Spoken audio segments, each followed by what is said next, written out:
हम आपकी बेटी को अपने घर की बहू बना कर रखे तो? तो तुम्हारी पूरी प्रॉपर्टी तुम्हारी ही रहेगी, और जो मैंने तुम्हें दिया है ना, उसमें से बस मैं आधा लेकर जाऊंगा।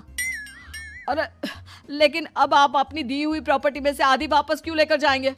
अगर मैं आपकी बेटी को अपनी पत्नी बनाकर रखने को तैयार हूं तो? इसलिए ताकि भविष्य में अगर तुम मेरी बेटी को धोखा दो तो उसके पास कुछ तो रहे जो पति का हो। वैसे मेरे पास तो बहुत कुछ है, लेकिन अपने पति की कोई निशानी तो उसके पास होनी चाहिए ना। अब अगर तुमने मेरी बेटी को कानी कहा तो तुम्हें प्रॉपर्टी भी कानी ही मिलेगी, पूरी नहीं। जमाए राजा।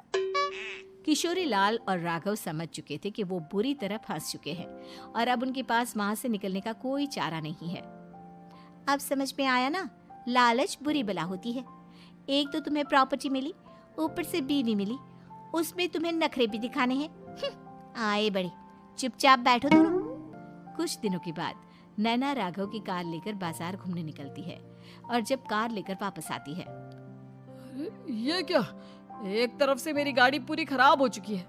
लगता है तुमने मेरी गाड़ी को किसी दूसरी गाड़ी के साथ एक्सीडेंट किया है। अरे अरे, कितना बड़ा नुकसान कर दिया तुमने बहू। वो क्या है ना पापा जी, मुझे एक आंख से दिखाई नहीं दे रहा था, सामने से गाड़ी आ रही थी। मुझे तो सिर्फ आधा ही दिखाई दिया और वो गाड़ी मेरी कार से रगड़ते हुए निकल गई। अब मैं क्या करूं बताओ? आप इसे ठीक कराने के पैसे कौन देगा? तुम्हारे पापा? तुमने मुझसे इस तरह से बात की? अभी रुको। नैना राघव की शिकायत ओम प्रकाश को कर देती है। देखो राघव, अब जो मेरी आधी प्रॉपर्टी तुम्हारे पास थी ना, उसमें से आधी और मैं लेकर जाऊंगा, क्योंकि तुमने मेरी बेटी को डांटा। अरे नहीं नहीं पापा जी, गलती हो गई, माफ कर दो। गलती की तो कोई गुंजाइश ही नहीं। अगली बार मेरी बेटी को डांटा तो बची हुई आधी में से आधी और ले जाऊंगा।